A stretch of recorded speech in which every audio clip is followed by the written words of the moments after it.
Valentine week की शुरुआत हो चुकी है। प्रेमी जोड़ों के लिए ये वीक बेहद खास माना जाता है। वैलेंटाइन वीक 14 फरवरी को वैलेंटाइन डे के साथ खत्म होता है।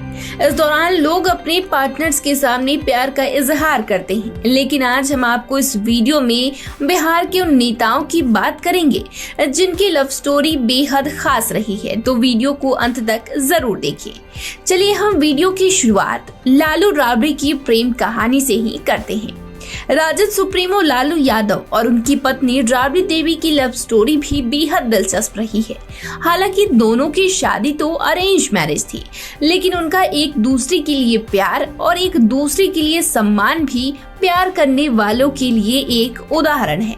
कई मौकों पर लालू राबड़ी को एक दूसरे को गुलाब देते हुए भी देखा गया है। ऐसा माना जाता है कि लालू कभी भी राबड़ी की सलाह के बिना कोई काम नहीं करते। कई बार उन्हें राबड़ी की जिद के आगे भी झुकना पड़ता है। लालू यादव और राबड़ी का प्यार जग जाहिर है। दोनों की शादी को 50 साल हो गए हैं। जब उनकी शादी हुई थी तो 25 साल के लालू और 14 साल की राबड़ी थी। शादी तो अरेंज मैरिज थी, लेकिन हंगामा लव मैरिज से भी ज्यादा हुआ था। अब बात करते हैं पप्पू यादव और रंजीता रंजन की लव स्टोरी की। पप्पू यादव और रंजीता रंजन की लव स्टोरी भी बेहद दिलचस्प रही है। कहा जाता है कि एक मर्डर के मामले को लेकर जब पप्पू यादव जेल में थे, तभी उन्हें रंजीता से प्यार हुआ था। उन्हें रंजीता को मनाने के लिए काफी दिक्कत झेलनी पड़ी। पप्पू रंजीता की फोटो देखकर कुछ इस कदर फिदा हो गए कि फिर वे सब कुछ भूलकर उनकी महज एक झलक पाने के लिए हर दिन टेनिस कोर्ट पहुंच जाते थे, जहां वो खेला करती थी। रंजीता को ये सब पसंद नहीं था। उन्होंने पप्पू यादव को कई बार आने के लिए मना किया, मिलने से रोका और फिर भी नहीं मानने पर कड़े शब्दों में इसका विरोध किया। एक बार तो रंजीता ने यहाँ तक कह दिया कि वे सिख है और पप्पू हिंदू। उनके परिवार वाले ऐसा होने नहीं देंगे। रंजीता रंजन के परिवार इस शादी के खिलाफ थे, लेकिन पप्पू यादव के परिवार की तरफ से कोई अड़चन नहीं था। वहीं रंजीता को अपने परिवार की ओर से शादी की मंजूरी नहीं मिली तो पप्पू यादव रंजीता के बहन बहनोई को मनाने चंडीगढ़ पहुंच गए, लेकिन यहाँ भी पप्पू की बात नहीं बनी। एक बार तो हताश परेशान होकर उन्होंने नींद की ढेरों गोलियां खा ली थी। हालांकि हालात बिगड़ने पर उन्हें इलाज के लिए पीएमसीएच एडमिट कराया गया था। हालांकि अंत में पप्पू यादव जीत गए। बिहार के मुख्यमंत्री नीतीश कुमार की लव स्टोरी भी किसी से कम नहीं है। नीतीश कुमार का वैसे तो अरेंज मैरिज हुआ था, लेकिन शादी की कहानी किसी लव स्टोरी से कम नहीं है। नीतीश के बैचमेट्स बताते हैं कि वे अपने कॉलेज के दिनों में काफी चुहलबाज थे।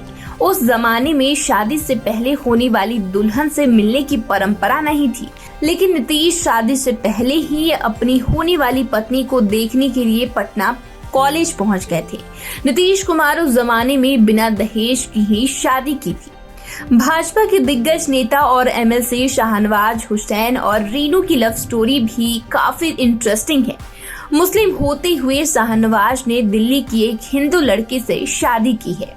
इनकी शादी के चर्चे आज भी राजनीतिक गलियारों में होते हैं। शाहनवाज को शादी के लिए 9 साल तक पापड़ बेलने पड़े थे।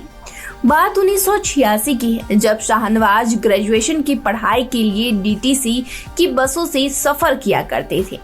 इस बीच एक दिन उनकी नजर रेनू पर टिक गई, जिनको देखते ही वो फिदा हो गए, लेकिन कुछ ही मिनटों में ही वह कहीं खो गई। शाहनवाज की नजरें उन्हें लगातार तलाशती रहीं और कुछ दिनों बाद फिर शाहनवाज को वह बस में मिल गई।